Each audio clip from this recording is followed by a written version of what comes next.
Seja bem-vindo ao canal de audiobook KM. Para ter acesso a este e muitos outros audiolivros completos, considere entrar em nosso grupo do Telegram. Basta entrar em contato pelo QR Code na tela, ou pelo link no comentário fixado. O grupo é apenas R$ 12 por mês. E você pode pedir qualquer audiolivro que fazemos. Obrigada! O canal Audiobook KM agradece sua preferência. Esse audiolivro pode conter erros de pronúncia. Livro: O Problema do Para Sempre.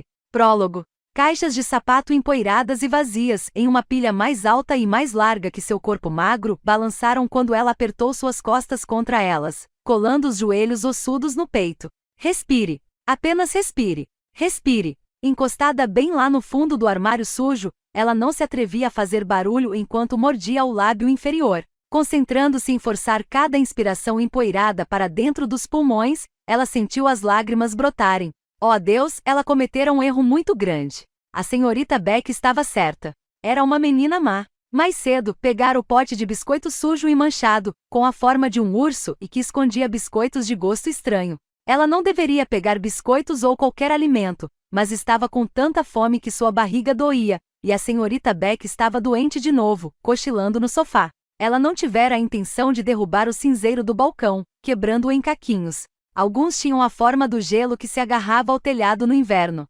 Outros não eram mais do que lascas. Tudo que ela queria era um biscoito.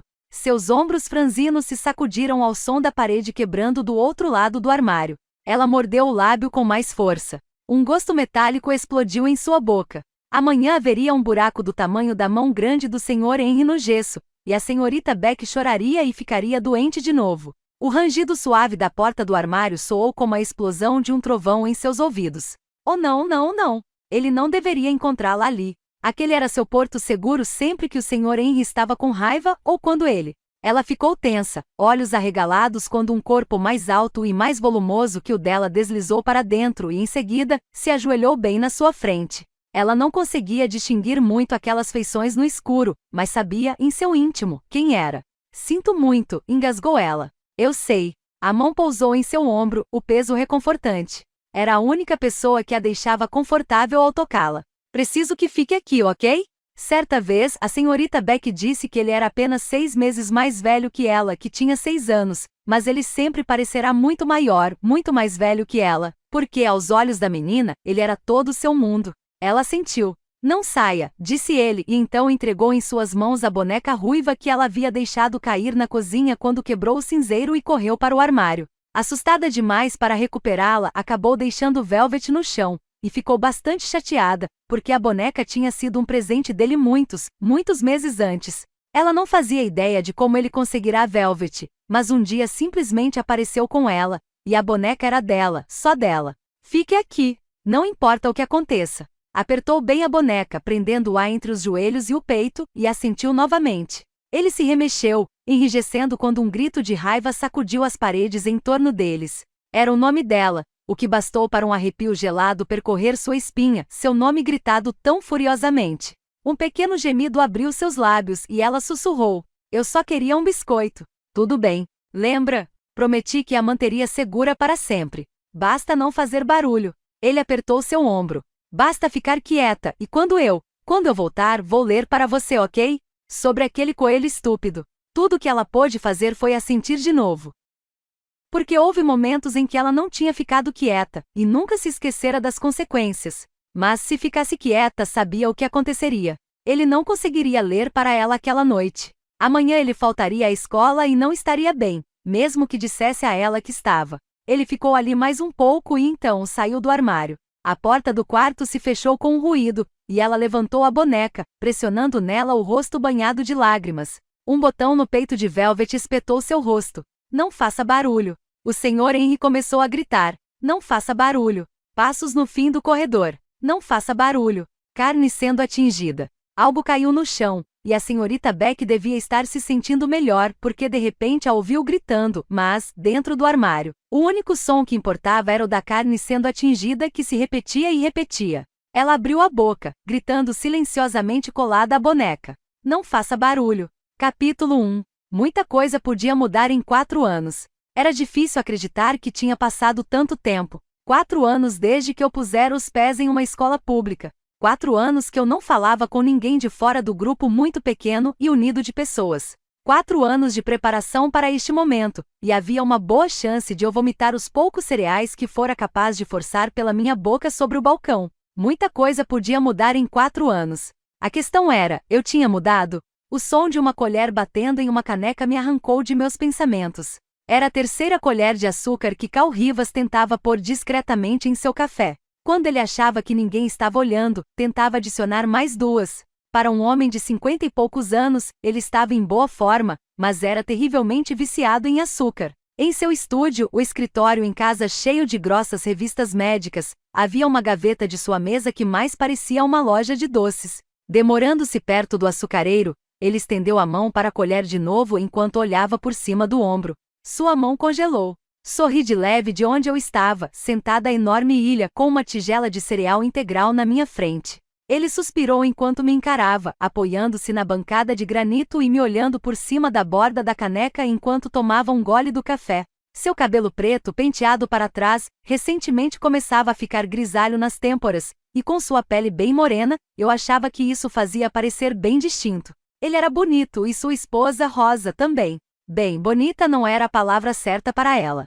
Com aquela pele escura e o cabelo grosso ondulado que ainda não tinha nem sequer um fio branco, ela era linda. Maravilhosa, na verdade, especialmente pelo modo altivo como se portava. Rosa nunca teve medo de falar por si mesma e pelos outros. Pousei minha colher na tigela com cuidado para que ela não batesse contra a cerâmica. Eu não gostava de fazer ruídos desnecessários. Um antigo hábito que tinha sido incapaz de abandonar e que provavelmente seria parte de mim para sempre. Erguendo os olhos da tigela, vi Cal me observando. Tem certeza de que está pronta para isso, Mallory? Meu coração saltou, instável, em resposta ao que parecia ser uma pergunta inocente, mas que, na verdade, era o equivalente a um rifle carregado. Eu estava pronta de todas as formas possíveis. Como uma idiota, tinha imprimido os meus horários e o mapa de Lance High, e Cal havia telefonado e conseguido as informações do meu armário. De modo que eu sabia exatamente onde estava tudo. Eu tinha estudado esse mapa. Sério, como se minha vida dependesse disso. Não haveria necessidade de perguntar a ninguém onde era nenhuma das minhas aulas, e eu não ficaria andando sem rumo. Rosa tinha até ido comigo à escola na véspera, então eu estava familiarizada com a estrada e sabia quanto tempo levaria o trajeto até lá. Eu esperava que Rosa estivesse aqui esta manhã, já que hoje era um dia tão especial, algo em que eu vinha trabalhando durante o último ano. Os cafés da manhã sempre foram o nosso momento. Mas Cal e Rosa eram médicos. Ela era cirurgiã cardíaca e tinha sido chamada para uma cirurgia de emergência antes de eu sequer sair da cama. Eu meio que tinha que lhe dar crédito por isso. Mallory? Dei um breve aceno de cabeça enquanto apertava os lábios e deixava minhas mãos caírem no colo. Cal pousou a caneca no balcão atrás de si. Você está pronta para isso? Perguntou outra vez. Pequenos nós se formaram em meu estômago, e eu realmente queria vomitar. Parte de mim não estava pronta. Hoje seria difícil, mas eu tinha que fazer isso. Encontrando o olhar de Cal, assenti. O peito dele estufou com uma respiração profunda. Você sabe o caminho para a escola? Assenti, pulei do banco alto e peguei minha tigela. Se eu saísse agora, chegaria 15 minutos antes da hora. Provavelmente uma boa ideia, imaginei, enquanto despejava as sobras de cereal no lixo e colocava a tigela e a colher na máquina de lavar louça de aço inox. Cal não era um homem alto, tinha cerca de 1,70 metros, mas eu só chegava aos seus ombros quando ele ficava ao meu lado. Use as palavras, Mallory. Sei que você está nervosa e tem uma centena de coisas se passando em sua mente, mas você precisa usar as palavras. Não diga sim ou não apenas com a cabeça. Use as palavras. Apertei bem os olhos. O terapeuta com quem eu me consultava, o Dr. Taft, dissera essa frase 1 milhão de vezes, assim como a fonoaudióloga que trabalhará comigo 3 vezes por semana durante 2 anos. Use as palavras. Esse mantra contradizia tudo o que me haviam ensinado por quase 13 anos, porque as palavras equivaliam a barulho, e barulho era recompensado com medo e violência. Equivaliam a essas coisas, porém agora não mais. Eu não tinha passado quase 4 anos em terapia intensiva para deixar de usar as palavras, e Rosa e Cal não haviam dedicado cada momento de seu tempo livre para apagar um passado cheio de pesadelos só para ver seus esforços falharem. As palavras não eram o problema. Elas voavam pela minha cabeça como um bando de aves migrando para o sul no inverno. Palavras nunca foram o problema. Eu as tinha, sempre tive, mas arrancá-las de mim e lhes dar voz sempre fora complicado. Respirei fundo e, em seguida, engoli em seco. Sim, estou pronta. Um pequeno sorriso curvou os lábios de Cal enquanto ele afastava uma longa mecha de cabelo do meu rosto. Meu cabelo era mais castanho que vermelho até eu sair na rua. Então eu me transformava em um caminhão de bombeiros. Você consegue. Acredito plenamente nisso. Rosa acredita nisso. Você só tem que acreditar nisso, Mallory. Minha respiração ficou presa na garganta. Muito obrigada. 2 palavras. Elas não eram poderosas o suficiente, porque como poderiam ser se Cal e Rosa tinham salvado minha vida? Literal e figurativamente. Em relação a eles, eu estivera no lugar certo na hora certa por todas as razões erradas no universo. Nossa história parecia ter saído de um especial da Oprah ou de um filme da ABC Family. Irreal. Dizer muito obrigada nunca seria o suficiente depois de tudo que fizeram por mim. E por causa de tudo que fizeram por mim, de todas as oportunidades que me deram, eu queria ser o mais perfeita possível. Eu devia isso a eles. E o dia de hoje tinha a ver com isso. Corri para a ilha, peguei minha mochila e as chaves antes que eu desmoronasse e começasse a chorar como uma criança que acaba de descobrir que Papai Noel não existe. Como se lesse minha mente, Cal me parou à porta. Não me agradeça, disse ele. Mostre-nos. Comecei a assentir, mas me contive. Certo, sussurrei. Então ele sorriu, enrugando a pele ao redor dos olhos. Boa sorte! Abrindo a porta da frente, saí para a varanda estreita e para o ar quente de uma manhã com sol brilhante do final de agosto. Meu olhar vagou sobre o jardim da frente perfeitamente paisagístico, que combinava com a casa do outro lado da rua e era idêntico a todas as casas do loteamento Point. Todas as casas. Às vezes eu ainda ficava chocada por estar morando em um lugar como este, uma grande casa com quintal e flores artisticamente plantadas, com um carro que era meu no acesso recém-asfaltado. Às vezes não parecia real, como se eu fosse acordar e estar de volta. Balancei a cabeça, afastando esses pensamentos enquanto me aproximava do Honda Civic de uma década de uso. O carro havia pertencido à filha legítima de Rosa e Cal, um presente de formatura do ensino médio dado a Marquette antes de ela ir para a faculdade estudar a fim de se tornar médica, como eles. Filha legítima. O Dr. Taft sempre me corrigia quando eu me referia a Marquette desse jeito, porque ele acreditava que isso, de alguma forma, diminuía o meu significado para Cal e Rosa. Eu esperava que ele estivesse certo, porque alguns dias eu me sentia como uma grande casa com o jardim bem cuidado. Alguns dias eu não me sentia real. Marquette nunca foi para a faculdade. Aneurisma. Estava ali no minuto e no instante seguinte partiu e ninguém pôde fazer nada. Eu imaginava que isso era algo com que Rosa e Cal sempre tinham lutado. Eles salvaram tantas vidas, mas não conseguiram salvar a mais importante. Era um pouco estranho que o carro fosse meu agora, como se eu fosse uma espécie de filha substituta. Eles nunca me fizeram sentir desse jeito e eu nunca diria isso a eles. Mas ainda assim, quando eu estava atrás do volante, não podia deixar de pensar em Marquette. Acomodei minha bolsa no banco do passageiro. Meu olhar deslizou pelo interior do carro, pousando sobre o reflexo dos meus olhos no retrovisor. Eles estavam muito arregalados. Eu parecia um cervo prestes a ser abatido, se cervos tivessem olhos azuis, mas isso não importa. A pele ao redor dos meus olhos estava pálida, as sobrancelhas contraídas. Eu parecia assustada. Suspiro. Não era assim que eu queria parecer no meu primeiro dia de aula. Comecei a olhar para longe, mas o medalhão de prata pendurado no retrovisor roubava minha atenção. Não era muito maior que uma moeda de 25 centavos. Havia um homem de barba gravado em alto relevo dentro daquela medalha oval. Ele estava escrevendo em um livro com uma pena. Acima dele estavam as palavras São Lucas e abaixo Rogai por nós. São Lucas era o padroeiro dos médicos. O colar tinha pertencido a Rosa. Sua mãe lhe dera quando ela entrou para a faculdade de medicina. E Rosa o dera a mim quando falei que estava pronta para ir à escola pública no último ano. Imaginei que ela o dera a Marquette em algum momento, mas não perguntei. Acho que havia uma parte de Rosa e Cal que esperava que eu seguisse seus passos, como Marquette estava planejando fazer. Mas tornar-se cirurgião requer assertividade, confiança e uma personalidade quase destemida. 3 características que literalmente ninguém jamais usaria para me descrever. Cal e Rosa sabiam disso, então estavam me empurrando mais na direção da pesquisa, uma vez que, de acordo com eles, em meus anos de educação em casa, eu havia demonstrado a mesma aptidão para as ciências que Marquette. embora eu não tenha protestado. Passar todo o tempo estudando micróbios ou células soava tão interessante quanto ficar para sempre repintando de branco as paredes do meu quarto. Mas eu não tinha ideia do que queria além de ir para a faculdade, porque até Rosa e Cal entrarem na minha vida, a faculdade nunca fizera parte da equação. O trajeto até a Lance High levou exatamente 18 minutos, como eu esperava. No momento que o edifício de tijolos de 3 andares apareceu, para além dos campos de beisebol e futebol, fiquei tensa, como se uma bola de beisebol extremamente rápida viesse na direção do meu rosto e eu houvesse esquecido a luva. Meu estômago embrulhou, e minhas mãos apertaram o volante. A escola era enorme e relativamente nova.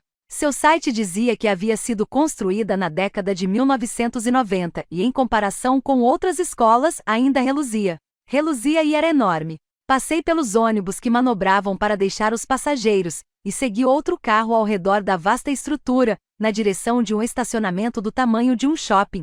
Estacionar não foi difícil, e eu estava um pouco adiantada, então usei aqueles 15 minutos para fazer uma espécie de afirmação diária, uma coisa meio cafona, meio vergonhosa. Eu posso fazer isso. Eu vou conseguir. De novo e de novo eu repetia essas palavras enquanto saía do Honda, jogando minha mochila nova sobre o ombro. Meu coração batia tão forte e tão rápido que achei que ia vomitar enquanto olhava ao meu redor, observando o mar de corpos que fluía em direção à passarela que levava à entrada dos fundos da Lance High. Diferentes feições, cores, formas e tamanhos me cumprimentavam. Por um momento foi como se meu cérebro estivesse entrando em curto-circuito. Prendi a respiração.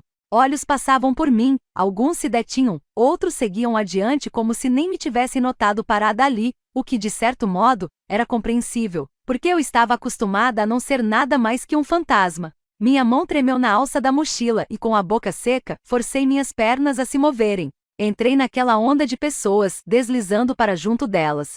Eu me concentrei no rabo de cavalo louro da menina à minha frente. Meu olhar desceu. Ela estava usando saia jeans e sandálias. Sandálias gladiadoras laranja brilhantes. Elas eram bonitas. Eu poderia dizer isso a ela. Começaram uma conversa. O rabo de cavalo também era impressionante. Tinha um tufo no alto da cabeça, do tipo que eu nunca conseguiria fazer, mesmo depois de assistir a uma dúzia de tutoriais no YouTube. Sempre que tentei, parecia que minha cabeça era torta. Mas eu não disse nada. Quando ergui os olhos, deparei com um garoto ao meu lado. Sua expressão era sonolenta. Ele não sorriu nem franziu a testa, nem fez nada além de voltar a atenção para o celular que tinha na mão. Nem estou certa se ele me viu. O ar da manhã estava quente, mas, no momento que entrei na escola quase gelada, fiquei grata pelo cardigan fino que cuidadosamente combinei com minha blusa e calça jeans. Da entrada, todos se espalharam em várias direções.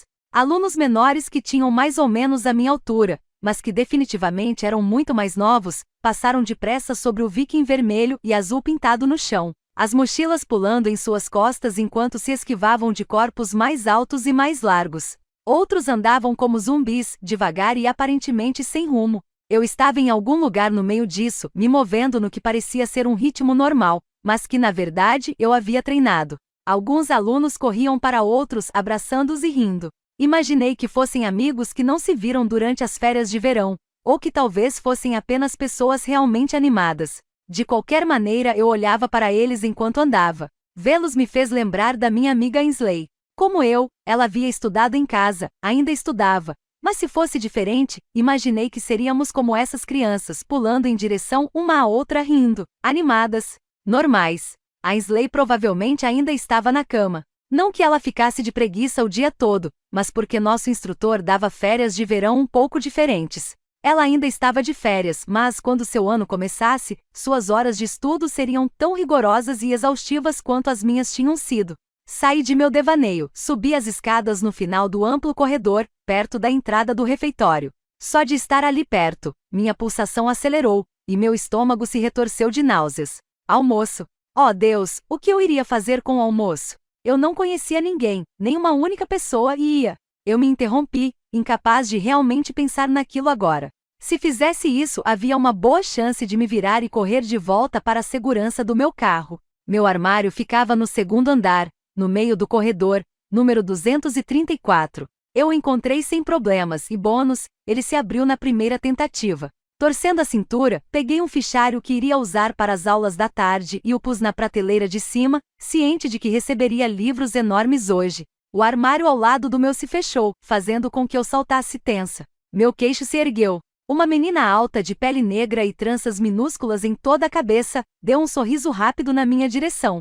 Oi? Minha língua travou, e eu não consegui pronunciar aquela palavra pequena e estúpida antes de a menina com cabelo curto se virar e sair. Fracasso. Sentindo-me estúpida de 10 formas diferentes, revirei os olhos e fechei meu armário. Virando-me, meu olhar caiu nas costas de um cara que seguia na direção oposta. Meus músculos se tensionaram de novo enquanto eu olhava para ele. Eu nem sabia como ou por que acabei o observando. Talvez porque ele fosse uma cabeça mais alta do que qualquer um ao seu redor. E como uma completa maluca, eu não conseguia desviar os olhos. Ele tinha cabelo ondulado, algo entre castanho e preto, curto na nuca bronzeada e mais longo na parte de cima. Eu me perguntei se caía sobre a sua testa, e senti uma pontada no peito ao me lembrar de um menino que conheci alguns anos antes, cujo cabelo sempre fazia isso. Caía para a frente, não importava quantas vezes ele o tirasse do rosto. Meio que fazia meu coração doer pensar nesse menino.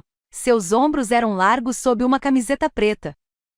Os bíceps definidos de um modo que me fez pensar que ele era alguém que praticava esportes ou que fazia muito trabalho braçal. Seus jeans eram desbotados, mas não de um jeito caro. Eu sabia a diferença entre calças jeans de marca, desenhadas para parecer usadas, e aquelas que eram simplesmente velhas, em seus últimos dias de uso. Ele carregava um único caderno na mão e mesmo de onde eu estava, o caderno parecia tão velho quanto sua calça. Algo estranho me atravessou, certo sentimento de familiaridade. E enquanto fiquei parada na frente do meu armário, eu me vi pensando em uma coisa brilhante em um passado cheio de sombras e escuridão. Pensei no menino que fazia meu peito doer, aquele que tinha prometido que seria para sempre. Fazia 4 anos que eu não via nem ouvia falar dele. 4 anos tentando apagar tudo que tinha a ver com essa parte da minha infância, mas eu me lembrava dele. Gostaria de saber dele. Como eu poderia não querer isso? Sempre seria assim. Ele tinha sido o único motivo pelo qual sobrevivi à casa na qual crescemos. Capítulo 2. Uma coisa que aprendi rapidamente depois do primeiro tempo de aula foi que a última fileira de carteiras da sala era uma localização privilegiada. Perto o suficiente para enxergar o quadro, mas longe o bastante para que houvesse uma boa chance de que o professor não lhe fizesse perguntas. Cheguei a todas as minhas aulas que valiam créditos para a faculdade antes de todo mundo, e peguei uma carteira no fundo, misturando-me antes mesmo de ser vista. Ninguém falou comigo. Não até pouco antes do almoço, no início da aula de inglês, quando uma menina de pele morena escura, com olhos cor de ameixa, se sentou na cadeira vazia ao meu lado. Oi, cumprimentou ela, batendo um caderno grosso na superfície plana conectada à cadeira. Ouvi dizer que o Sr. Neverre é um verdadeiro idiota. Deu uma olhada nas fotos. Meu olhar se desviou rapidamente para a frente da sala. Nosso professor ainda não tinha chegado, mas no quadro estavam alinhadas fotos de autores famosos. Shakespeare, Voltaire, Hemingway, Emerson e Torial foram alguns que reconheci, embora eu provavelmente não conseguisse reconhecê-los se não ficasse o tempo inteiro estudando. Todos homens, certo? Continuou a menina e quando voltei a olhar para ela, vi que os cachinhos pretos saltavam enquanto ela balançava a cabeça. Minha irmã teve aula com ele há 2 anos e me avisou que ele basicamente pensa que você precisa de um pau para produzir qualquer coisa de valor literário. Meus olhos se arregalaram. Então, acho que esta matéria deve ser muito divertida. Ela sorriu, exibindo dentes brancos alinhados. A propósito, meu nome é Keira Hart. Não me lembro de você do ano passado. Não que eu conheça todo mundo, mas acho que teria pelo menos visto você por aí. O suor cobria as palmas das minhas mãos, enquanto ela continuava a olhar para mim. A pergunta que ela fazia era simples. A resposta era fácil. Minha garganta secou, e pude sentir o calor subindo pelo pescoço enquanto os segundos se passavam. Use as palavras. Meus dedos se enrolaram contra as solas de couro macio das minhas sandálias, e senti minha garganta arranhada quando forcei as palavras. Eu sou nova. Pronto. Consegui.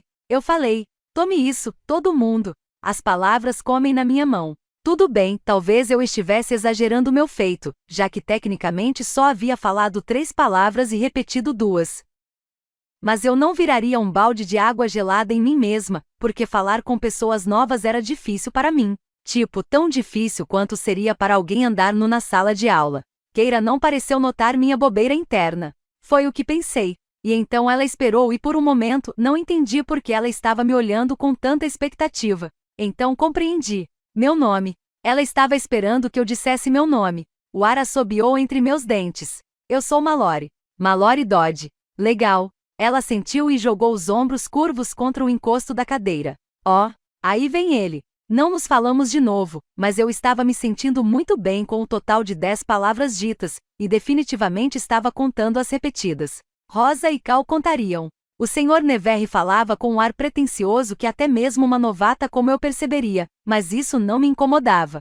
Eu estava flutuando numa onda de realização. Então veio o almoço. Andar pelo refeitório grande e barulhento foi como ter uma experiência extracorpórea. Meu cérebro gritava para eu encontrar um lugar mais silencioso, mais fácil, mais seguro, mas eu me forcei a continuar, um pé na frente do outro. Os nervos haviam formado nós no meu estômago enquanto eu esperava na fila do refeitório. Tudo que peguei foi uma banana e uma garrafa d'água. Havia tantas pessoas ao meu redor e tanto barulho, risadas, gritos e um zumbido de conversa baixo e constante. Eu estava completamente fora do meu ambiente. Todos estavam acomodados em longas mesas quadradas, amontoados em grupos. Pelo que eu podia ver, ninguém estava sentado sozinho e eu não conhecia ninguém. Eu seria a única pessoa sentada sozinha. Horrorizada com essa percepção, senti meus dedos se apertarem em torno da banana que eu segurava. O cheiro de desinfetante e de comida queimada me invadiu. Senti uma pressão no peito e um aperto na garganta. Tomei ar, mas parecia que ele não enchia meus pulmões.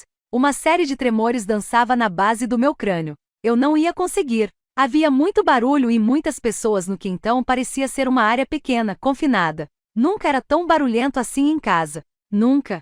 Meu olhar correu por toda parte, sem realmente ver nenhum detalhe. Minha mão tremia tanto que eu estava com medo de deixar a banana cair. O instinto entrou em ação, e meus pés começaram a se mover. Corri para o corredor um pouco mais silencioso e segui adiante, passando por alguns alunos encostados nos armários e pelo cheiro fraco de cigarro que os rodeava. Inspirei fundo e lentamente algumas vezes, de um jeito tranquilo, que na verdade não me acalmava em nada. Distanciar-me cada vez mais do refeitório era o que me acalmava, e não as respirações estúpidas. Fiz uma curva e parei de repente, evitando por pouco bater de frente com um menino não muito mais alto que eu. Ele tropeçou para o lado, os olhos vermelhos arregalados de surpresa. Havia nele um cheiro impregnado que de início, pensei que fosse de cigarro, mas quando inalei, percebi que era mais rico, terroso e denso. Desculpe, chula, murmurou ele, e seus olhos deslizaram lentamente das pontas dos meus dedos dos pés até de volta para meu olhar. Ele começou a sorrir. No fim do corredor, um garoto mais alto acelerou o passo. Jaiden, para onde você acha que vai correndo assim? Precisamos conversar. O garoto que presumi que fosse Jaiden se virou, passando a mão sobre o cabelo escuro cortado rente enquanto murmurava. Mierda, hombre. Uma porta se abriu. E um professor saiu, franzindo a testa enquanto seu olhar passava de um para o outro. Já, Sr. Luna? É assim que vamos começar este ano? Achei que era hora de sair do corredor, porque nada no rosto daquele garoto mais alto dizia que ele estava feliz ou que parecia amigável. E a carranca profunda do professor quando Jaiden continuou andando fez parecer que ele ia esquartejar alguém. Passei depressa por Jaiden e mantive o queixo abaixado, sem fazer contato visual com ninguém. Fui parar na biblioteca, jogando Candy Crush no celular até que o sinal tocou, e passei para a aula seguinte, história furiosa comigo mesma, porque eu não tinha sequer tentado. Essa era a verdade. Em vez disso, eu havia me escondido na biblioteca como uma idiota, jogando um jogo estúpido que só podia ter sido criado pelo demônio, porque eu era realmente péssima nele. A dúvida caiu sobre mim como um cobertor pesado e áspero. Eu havia chegado bem longe nos últimos 4 anos. Eu não era nada parecida com a garota que costumava ser. Sim, eu ainda tinha recaídas, mas estava mais forte do que aquela pessoa que já fora, vivendo numa bolha, não estava? Rosa ficaria muito decepcionada. Minha pele começou a coçar enquanto me dirigia para a última aula. Meus batimentos cardíacos provavelmente estavam em algum lugar perto do território de um acidente vascular cerebral, porque o último tempo foi o pior tempo de toda a história. Aula de comunicação oral, também conhecida como oratória. Quando me matriculei na escola na primavera passada, eu me sentia bastante encorajada, enquanto Cal e Rosa olhavam para mim como se eu estivesse meio louca. Eles disseram que poderiam dar um jeito de eu não cursar essa aula, embora fosse uma exigência em Lance High, mas eu tinha algo a provar. Eu não queria que eles se metessem nesse assunto. Eu precisava fazer isso. Droga! Agora eu gostaria de ter tido um pouco de bom senso e tê-los deixado fazer o que fosse necessário para me liberar, porque aquele era um pesadelo prestes a acontecer. Quando vi a porta da sala aberta no terceiro andar, ela me encarava. E lá dentro brilhava. Meus passos vacilaram. Uma menina passou ao meu lado, franzindo os lábios ao olhar para mim, me avaliando. Eu queria me virar e fugir, entrar no Honda, ir para casa, ficar em segurança, continuar sendo a mesma. Não. Apertando os dedos em torno da alça da minha mochila, eu me obriguei a prosseguir, e foi como caminhar pela lama na altura dos joelhos. Cada passo parecia lento. Cada inspiração chegava com dificuldade aos meus pulmões. As luzes no teto zumbiam, e meus ouvidos estavam hipersensíveis à conversa ao redor, mas eu consegui. Meus pés chegaram à última fileira, e meus dedos estavam dormentes, os nós brancos, quando deixei a mochila cair no chão ao lado da minha mesa e deslizei para o meu lugar. Tratei de pegar meu caderno, então agarrei a borda da carteira. Eu estava na aula de oratória. Eu estava ali. Eu havia conseguido. Eu iria comemorar quando chegasse em casa. Do tipo tomar sorvete com calda direto do pote extremista. Com os nós dos dedos começando a doer, afrouxei o aperto e olhei para a porta, deslizando as mãos úmidas sobre o tampo da mesa. A primeira coisa que vi foi o peito largo envolto em preto, e em seguida, o bíceps bem formado. E havia aquele caderno velho que parecia prestes a se desfazer, batendo contra a coxa dentro do jeans surrado. Era o menino dessa manhã no corredor. Mais que curiosa para ver como era seu rosto, levantei os cílios, mas ele se virara para a porta de novo. A menina do corredor, aquela que tinha passado por mim, estava entrando. Agora que eu estava sentada e meio que respirando, era a minha vez de avaliá-la. Ela era bonita, muito bonita como a Slay. Tinha cabelos lisos cor de caramelo, tão longos quanto os meus, abaixo dos seios. Ela era alta, e a camiseta que usava mostrava uma barriga chapada. Seu olhar castanho escuro não estava focado em mim dessa vez, mas no garoto à sua frente. A expressão estampada em seu rosto indicava que de frente, ele era uma visão incrível. Quando ele riu, os lábios rosados da garota se abriram em um sorriso largo. O sorriso a transformou de bonita em linda, mas minha atenção se desviou dela quando os pelinhos se arrepiaram em todo o meu corpo. Aquela risada era profunda, rica e de alguma forma familiar. Um arrepio percorreu meus ombros. Aquela risada. Ele estava andando para trás, e fiquei um pouco surpresa que não tropeçasse em nada. Na verdade, fiquei com um pouco de inveja. E então percebi que ele estava caminhando para a parte de trás da sala, em direção a mim. Olhei em volta. Havia apenas alguns lugares vagos, 2 à minha esquerda. A menina o seguia. Não apenas o seguia. Ela o tocava, como se já tivesse feito isso antes. Seu braço magro estava estendido, a mão plantada no meio do torso do garoto, logo abaixo do peito. Ela mordeu o lábio inferior enquanto deslizava a mão mais para baixo. As pulseiras douradas ficaram terrivelmente próximas do cinto de couro desgastado. Minhas bochechas esquentaram quando vi se afastar, saindo do alcance. Havia algo de lúdico naqueles movimentos, como se aquela dança fosse uma rotina diária para os dois. Ele se virou no final das carteiras, indo para trás da cadeira ocupada, e meu olhar subiu pelos quadris estreitos, pela barriga que a menina havia tocado, subiu e então vi seu rosto. Parei de respirar. Meu cérebro não conseguia assimilar o que eu via. Ele não processava aquelas informações. Olhei para ele e realmente o vi, um rosto que era familiar e ao mesmo tempo novo para mim, mais maduro do que eu me lembrava, porém ainda dolorosamente bonito. Eu o reconheci. Ai meu Deus, eu o reconheceria em qualquer lugar, mesmo já passados 4 anos e ainda que a última vez que o tenha visto, naquela noite tão horrível, tivesse mudado minha vida para sempre. Era muito surreal. Agora, o motivo para ele ter me surgido à mente pela manhã fazia sentido, porque eu o tinha visto, mas não havia percebido que era ele. Eu não conseguia me mexer, não conseguia inspirar ar suficiente e não podia acreditar que isso estivesse acontecendo. Minhas mãos escorregaram da mesa, caindo frouxamente no meu colo enquanto ele afundava na carteira ao meu lado. Seu olhar vidrado na garota que ocupou a carteira ao lado, e seu perfil, a mandíbula forte que apenas se insinuava na última vez que o vi, se inclinou quando seus olhos se moveram até a frente da sala e percorreram o quadro que se estendia por toda a parede. A aparência dele era semelhante à de antes, porém maior e contudo mais definido. Desde as sobrancelhas mais escuras do que a mistura de preto e castanho dos cabelos até os cílios grossos, os malares proeminentes e a barba rala que cobria a curva de seu queixo. Meu Deus, ele havia crescido da maneira como eu imaginava quando tinha 12 anos e comecei a realmente olhar para ele. Quando passei a vê-lo como um garoto, eu não podia acreditar que ele estava ali. Meu coração estava tentando pular para fora do peito enquanto seus lábios mais cheios do que eu me lembrava, se curvavam para cima, e um nó se formou na minha barriga quando a covinha marcou sua bochecha direita. A única covinha que ele tinha. Não havia um par, apenas uma. Minha mente correu de volta nos anos, e eu só conseguia pensar no punhado de vezes em que o vira relaxado. Recostando-se na cadeira que parecia muito pequena para seu corpo, ele virou a cabeça para mim lentamente. Os olhos castanhos com pequenas manchas douradas encontraram os meus, olhos que eu nunca tinha esquecido. O sorriso fácil, quase preguiçoso, que eu nunca vira em seu rosto se congelou. Seus lábios se abriram e uma palidez tomou sua pele morena.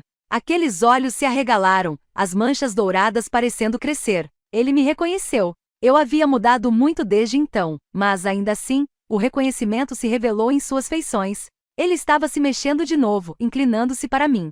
3 palavras rugiram do passado e ecoaram em minha cabeça. Não faça barulho. Ratinha? Sussurrou ele. Capítulo 3. Ratinha. Ninguém além dele me chamava assim, e fazia tanto tempo que eu não ouvia esse apelido que nunca achei que voltaria a ouvi-lo. E nunca, nem em 1 milhão de anos, eu me atreveria a ter esperança de vê-lo outra vez. Mas ali estava ele, e eu não conseguia parar de encará-lo. Nada do menino de 13 anos que ele tinha sido restara no garoto à minha frente, mas era ele. Eram os mesmos olhos castanhos amáveis com manchas douradas e a mesma pele bronzeada, um traço de seu pai, que tinha sido possivelmente metade branco, metade hispânico. Ele não sabia de onde a mãe ou qualquer outra pessoa de sua família vinham. Um dos nossos assistentes sociais achava que sua mãe talvez tivesse sangue latino, talvez brasileiro, mas ele provavelmente nunca saberia. De repente eu o vi, o ele de antes, de quando éramos pequenos, e ele era a única coisa estável em um mundo de caos. Aos 9 anos, maior do que eu, mas ainda muito pequeno, ele se postou entre mim e o Sr. Henry na cozinha, como fizera muitas vezes antes, enquanto eu segurava a boneca ruiva Velvet que ele tinha acabado de recuperar para mim. Eu a abraçava apertado, tremendo, e ele estufou o peito, as pernas abertas. Deixe ela em paz, rosnou, as mãos se cerrando em punhos. É melhor você ficar longe dela. Eu me arranquei daquele devaneio, mas havia tantas lembranças dele vindo em meu socorro por alguma razão ou outra, até que ele não pôde mais, até que a promessa de para sempre foi quebrada e tudo desmoronou. Seu peito subiu com uma respiração profunda, e quando ele falou, voz soou baixa e áspera. É você mesmo, Ratinha? Levemente consciente da garota do outro lado, vi os olhos dela se arregalarem tanto quanto os meus enquanto nos observava. Minha língua era inútil, o que pela primeira vez foi estranho porque ele tinha sido a única pessoa com quem eu nunca tivera problema de falar, mas isso fora em um mundo diferente, uma vida diferente. Isso fora há uma eternidade. Mallory? Sussurrou ele. Virou-se completamente para mim e por um momento achei que ele ia sair da cadeira.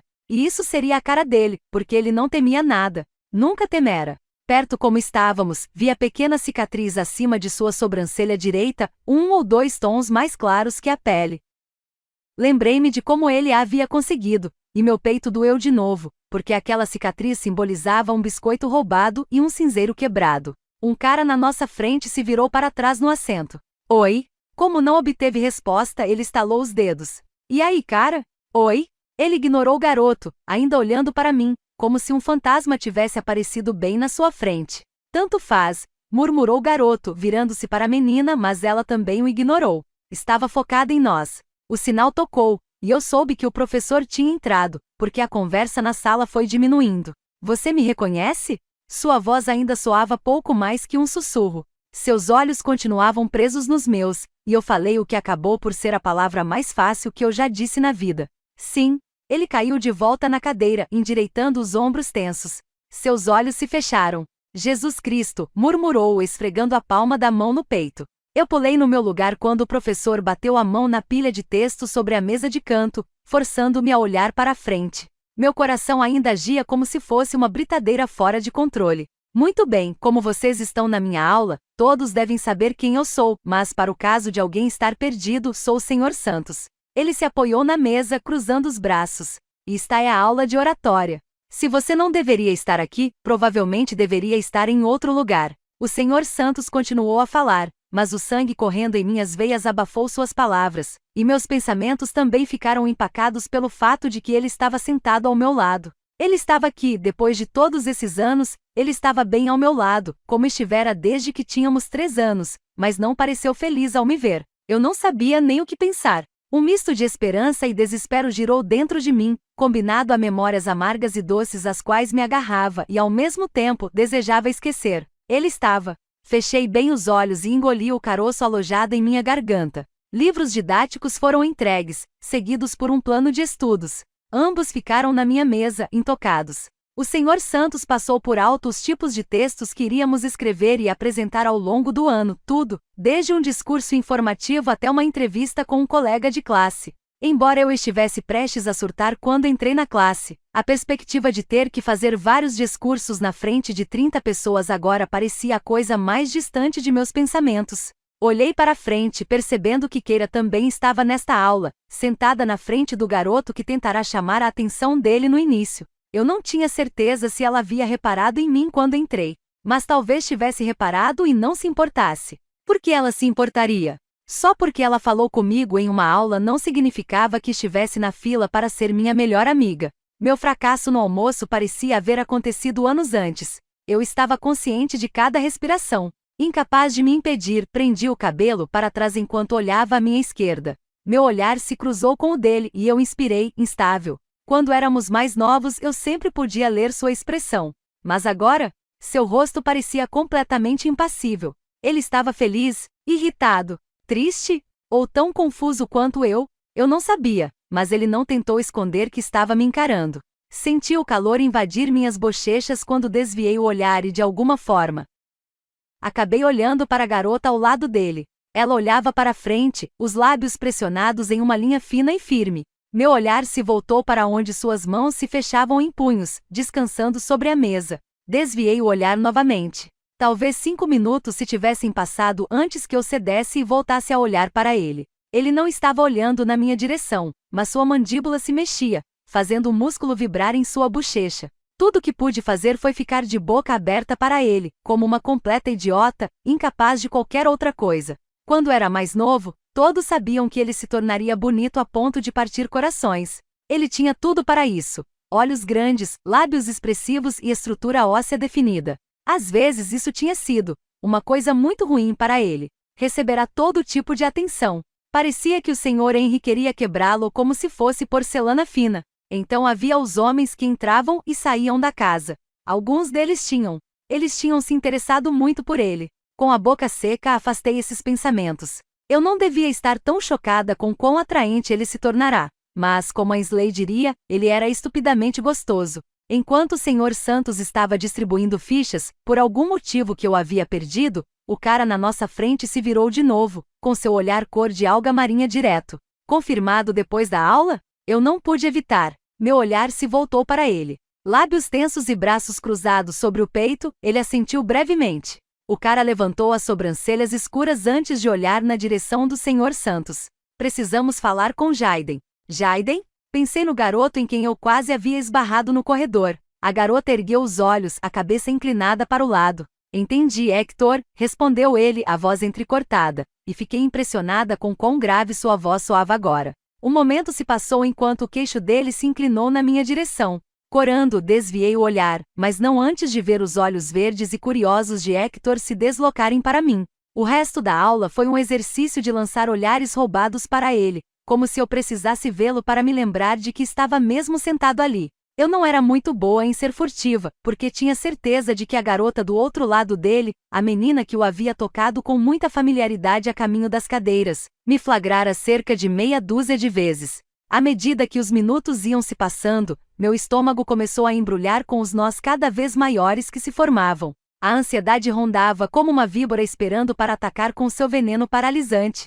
A pressão fechou minha garganta, como garras de aço, até me fazer perder todo o fôlego. Uma queimadura de gelo se arrastou até a minha nuca e depois se esparramou pela base do meu crânio. Minha próxima inspiração ficou engasgada, e então eu percebi a sensação de inundação que me fazia perder o controle. Respire. Eu precisava respirar. Fechando os dedos nas palmas das mãos, forcei meu peito a subir e descer de forma uniforme, e quis que meu coração se acalmasse. Quando eu fazia terapia, o Dr. Taft tinha incutido em mim a ideia de que eu não estava perdendo o controle do meu corpo quando isso acontecia. Basicamente estava tudo na minha cabeça. Às vezes era desencadeado por determinado barulho alto ou um aroma que me fazia voltar no tempo. Às vezes eu nem tinha certeza do que desencadeava esse processo. Hoje eu sabia. O gatilho estava sentado bem ali, ao meu lado.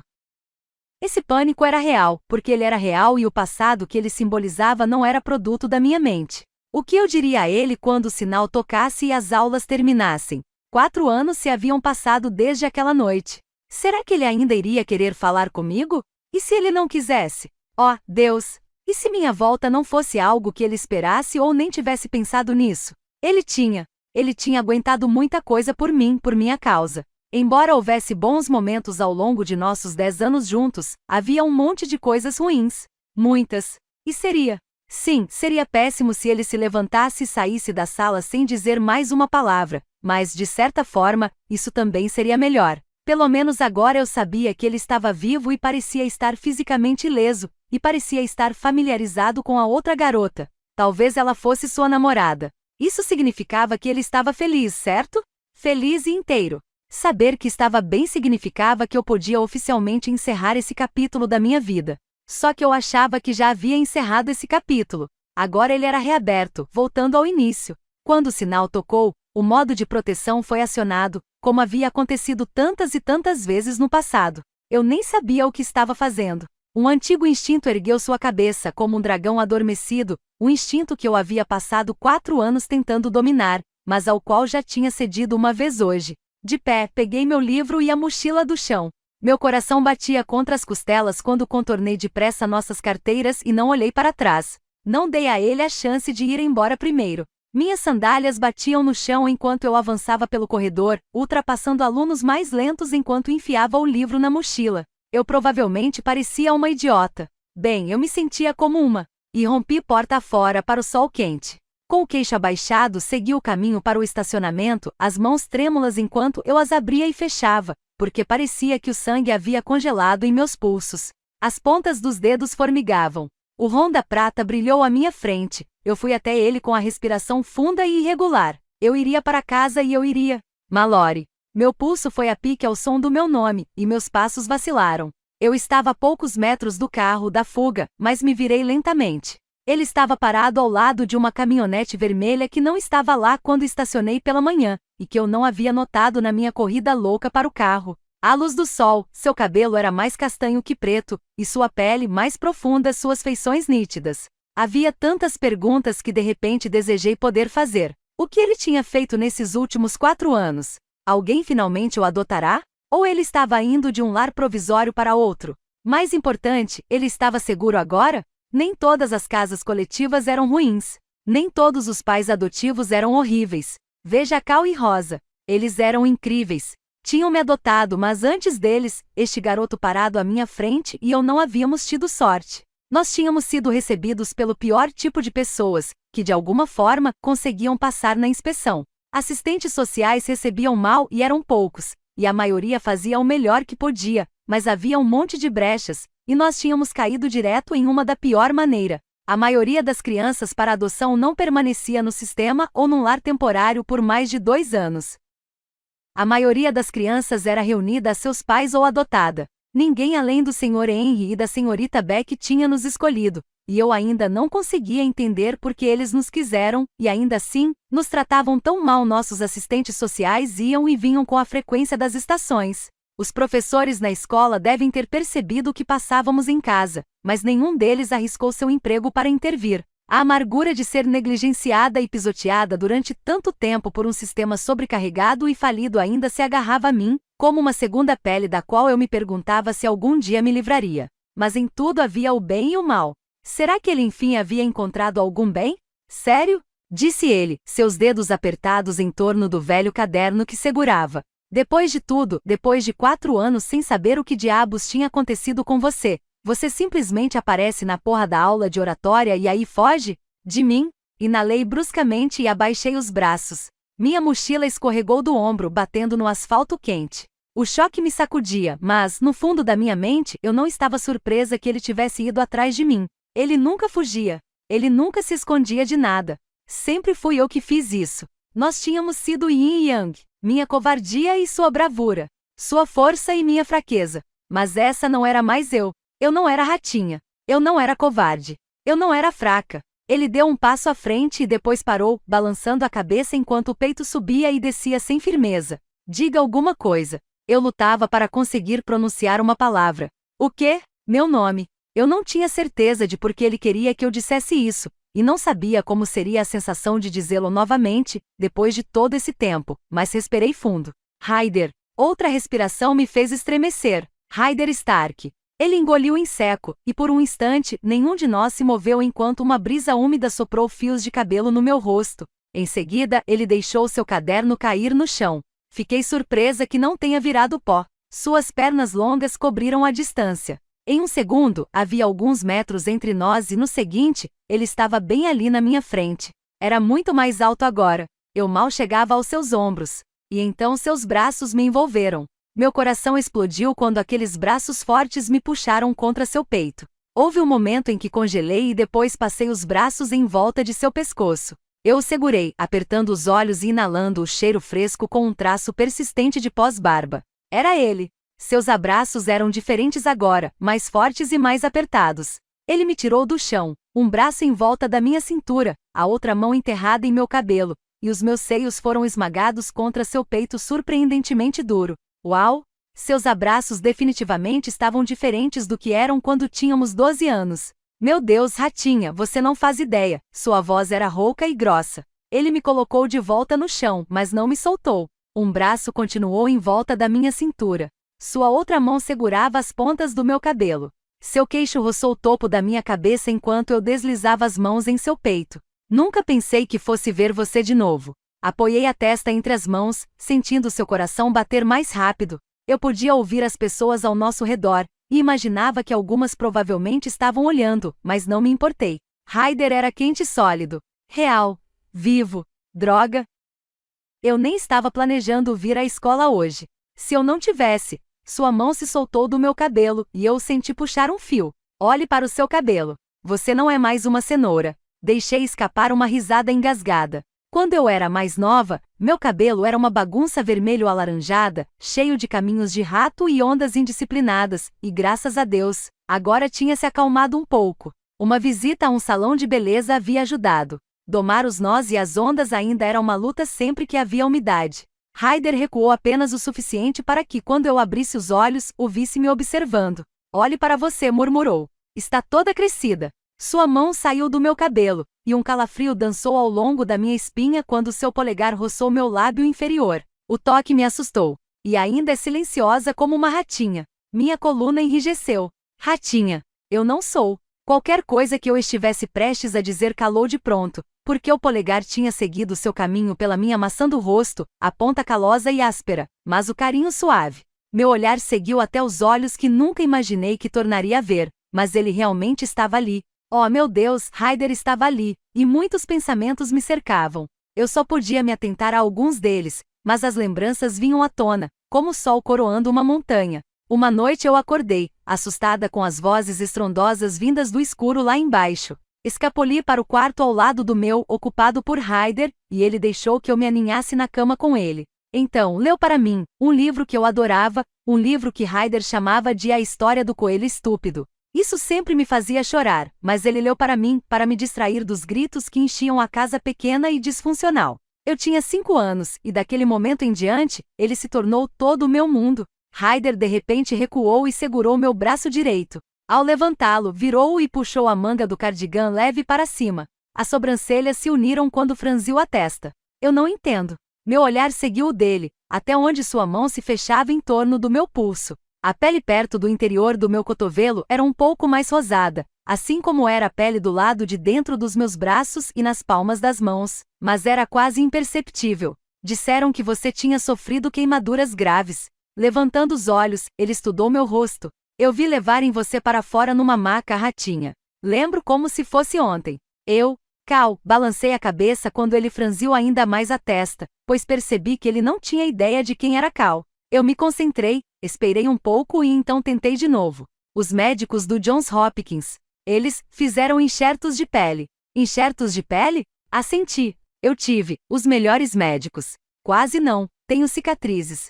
Bem, minhas nádegas, de onde tinham tirado a pele, também eram de um rosa diferente, mas eu duvidava que alguém fosse vê-las num futuro próximo. Seu polegar deslizou lentamente pela parte de dentro do meu pulso, mandando um raio de sensação pelo braço. Por um longo momento, enquanto seu olhar sustentava o meu, ele não disse nada. As manchas douradas em seus olhos estavam mais brilhantes agora, tornando-os mais cor de avelã do que castanhos. Eles disseram que eu não podia ver você. Eu pedi. Até fui ao hospital municipal. Meu coração parou. Você foi? Ryder assentiu, e a tensão ao redor de sua boca se aliviou. Você não estava lá. Ou pelo menos eles não me disseram que estava. Uma das enfermeiras chamou a polícia. Eu acabei. Ele balançou a cabeça. Não importa. Você acabou. O quê? Perguntei porque importava sim. Tudo o que tinha acontecido com Ryder importava, mesmo quando parecia que o mundo não poderia se importar menos. Seus cílios grossos baixaram por um momento. A polícia e o serviço de proteção à criança acharam que eu tinha fugido, o que era uma grande idiotice. Por que eu iria fugir para um hospital? Provavelmente porque o serviço de proteção à criança tinha um arquivo nosso da largura do meu Honda. E também porque Ryder e eu já havíamos fugido antes. Mais de uma vez. Eu tinha 8 anos, e ele acabará de completar 9 quando decidimos que estaríamos em melhor situação se ficássemos por nossa própria conta. Chegamos ao McDonald's, 2 quadras à frente na nossa rua, antes que o Sr. Henry nos encontrasse. Houve outras vezes. Muitas para contar. Então Ryder riu, e senti um aperto no peito, porque quando olhei para ele não havia um sorriso em seu rosto marcante. Aquela noite, ele engoliu em seco. Sinto muito, ratinha. Hesitante, eu recuei, mas ele continuou segurando meu braço. Eu teria parado, mas não parei. Seus olhos estavam mais escuros. Eu não deveria ter tentado. Não foi culpa sua, sussurrei, enjoada pelo que ele estava dizendo. Olhei para ele. Ryder realmente acreditava que aquilo tinha acontecido por causa dele? Sua cabeça se inclinou para o lado. Sim, eu fiz uma promessa. Não cumpri, não quando mais importava. Não, declarei e quando ele começou a responder, puxei meu braço. A surpresa passou pelo seu rosto. Aquilo não era uma promessa que você deveria ter feito. A ninguém. Ele prometera estar ao meu lado para sempre e tinha feito todo o possível para não quebrar sua palavra. Havia coisas que não podiam ser controladas, especialmente por uma criança. Suas sobrancelhas se ergueram depressa e, em seguida, seus lábios se curvaram lentamente. Acho que você nunca me disse não antes. Abri a boca para argumentar que nunca tivera motivo para isso, mas a batida da música me interrompeu. Era como um despertador estranho, lembrando que não estávamos em nossa bolha exclusiva. Havia um mundo ao nosso redor. À medida que a música se aproximava, o som suave do baixo sacudindo as janelas do caminhão ao nosso lado, o olhar de Ryder se focou num ponto atrás de mim. Então ele chegou mais perto, tão perto que seus tênis desgastados tocaram minhas sandálias. Ele baixou o queixo e levou a mão às costas, tirando o celular do bolso de trás da calça. Qual é o seu número, ratinha? Era óbvio que ele iria embora, e eu não queria que ele fosse. Tinha tantas perguntas, 1 milhão, mas lhe dei meu número e deslizei as palmas das mãos úmidas no meu jeans. E aí, Ryder, está pronto? Veio a voz do carro enorme. Eu a reconheci da aula de oratória. Hector, temos que ir. Ryder olhou para trás de mim de novo e suspirou. Recuando, ele pegou seu caderno no chão e depois minha mochila. Avançando, ele a pôs no meu ombro, os dedos ágeis quando soltou os fios do meu cabelo da alça. Um meio sorriso apareceu quando seu olhar parou em meu rosto. Ratinha, alguém vai te matar, disse Hector, e meu coração pulou no peito. Mas relaxei quando percebi que o tom era leve. Ele estava brincando. Ryder deixou cair a mão e deu um passo em volta de mim. Como se ele tivesse alguma força gravitacional, eu me virei. O carro passava devagar por trás do meu, um Ford Escort velho, com listras azuis como os de corrida. Hector estava no banco do motorista, um sorriso largo no rosto e um braço para fora da janela, a mão escura batucando na lateral da porta. Ei, mami, gritou Hector, o sorriso se alargando quando ele mordeu o lábio inferior. Que cuerpo tão brutal! Eu não tinha ideia do que ele havia acabado de falar, mas parecia ser para mim. Cale a boca, rebateu Ryder plantando sua grande mão no rosto de Hector e empurrando de volta para o lado do motorista. No Lamires. Eu ainda não tinha ideia do que aquilo queria dizer, mas havia algo nas palavras que ele e Hector falavam que não soava como o espanhol que eu ouvia Rosa e Cal falarem em casa. Mas também poderia ser espanhol e eu nem saberia, já que eles tinham desistido de tentar me ensinar a língua havia muito tempo. Um estrondo de graves risadas masculinas subiu de dentro do carro, com Hector jogando a cabeça para trás contra o assento. Um segundo depois vi um rosto mais jovem que reconheci. Jaiden. Ele estava inclinado no banco do carona, por cima de Hector. Ei! Gritou. Acho que conheço você. Você não a conhece, respondeu Ryder, abrindo a porta de trás. Torcendo-se para sentar no banco, ele me olhou uma última vez. Nossos olhares se encontraram por um breve momento, e então a porta se fechou, vidros fumeu escondendo. O Escort arrancou.